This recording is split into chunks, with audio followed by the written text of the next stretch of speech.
है कि इस्तीफा देते वक्त एलजी ने आतिशी से कहा, आपको यमुना मैया का शाप लगा है।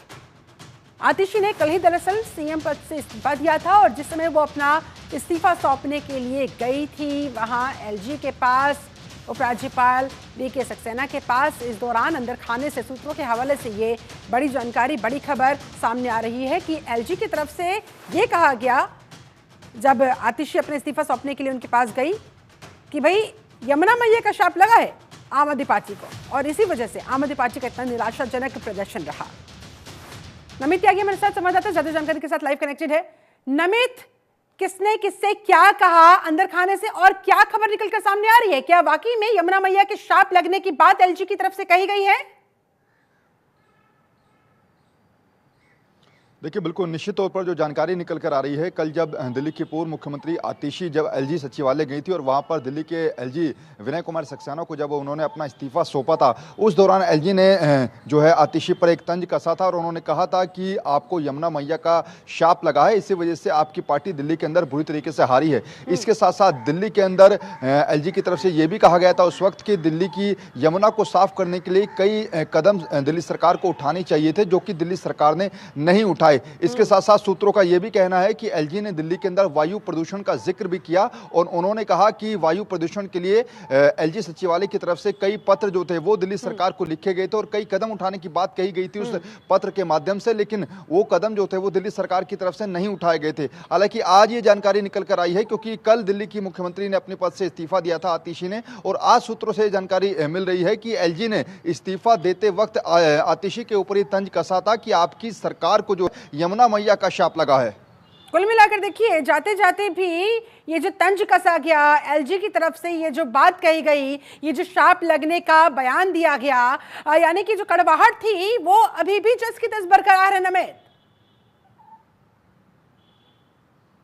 देखिए, निश्चित तौर पर अगर हम दिल्ली के एलजी और दिल्ली सरकार के बीच में हमने देखे तो पिछले 1-1.5 साल विवाद बना हुआ रहा है। कई बार दिल्ली के मुख्यमंत्री की बात करें या फिर दिल्ली सरकार के मंत्रियों की बात करें, वो लगातार ये आरोप लगाते रहते थे कि दिल्ली के एलजी उनको काम नहीं करने दे रहे हैं, उनके काम में बाधा डाल रहे हैं। और जिस तरीके से कल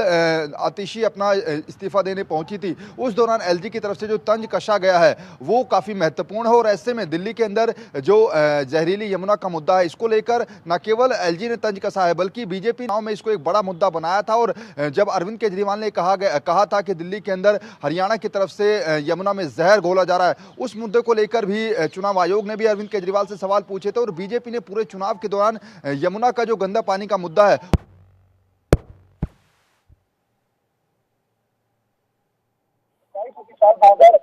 में जब आम आदमी पार्टी की सरकार बनी तब अरविंद केजरीवाल ने जो वादे किए थे उसमें से एक वादा यह भी था कि साल 2025 के चुनाव से पहले अरविंद केजरीवाल इसी यमुना के पानी में डुबकी लगाकर दिखाएंगे, यमुना के पानी को साफ कर देंगे, लेकिन वो दिल्ली सरकार कर नहीं सकी। नमित, आपकी आवाज में एरर आ रही है, जब तक मैं इसे दुरुस्त कराती हूँ दर्शकों को बता देते हैं। ये बड़ा बयान जो एलजी की तरफ से, ये जो तंज एलजी की तरफ से आतिशी के ऊपर कसा गया, जानकारी के मुताबिक अंदर खाने से सूत्रों के हवाले से जो जानकारी सामने आ रही है, इस्तीफा देते वक्त एलजी ने आतिशी से कहा कि दरअसल यमुना मैया का शाप लगा है आप लोगों को, आम आदमी पार्टी को, और इसी वजह से दिल्ली की जनता ने आप लोगों को नकार दिया है। और ये उस दौरान की तस्वीर थी जब इस्तीफा सौंपने के लिए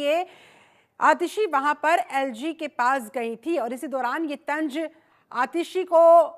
आम आदमी पार्टी को लेकर एलजी का सामने आया है। नमित त्यागी एक बार फिर से हमारे साथ जुड़ गए हैं। नमित, कुल मिलाकर देखिए, अब किसको किसका शाप लगा नहीं लगा, लेकिन अब जो चुनौती है, अब जो जिम्मेदारी है वो भारतीय जनता पार्टी की 27 सालों के बाद जितनी बड़ी जीत हासिल हुई उतनी बड़ी जिम्मेदारी अब उनके कंधों पर आती हुई, और अब आके यमुना मैया का शाप उनको ना लगने पाए, इसको लेकर अभी से तेजी के साथ उनको काम करने की आवश्यकता।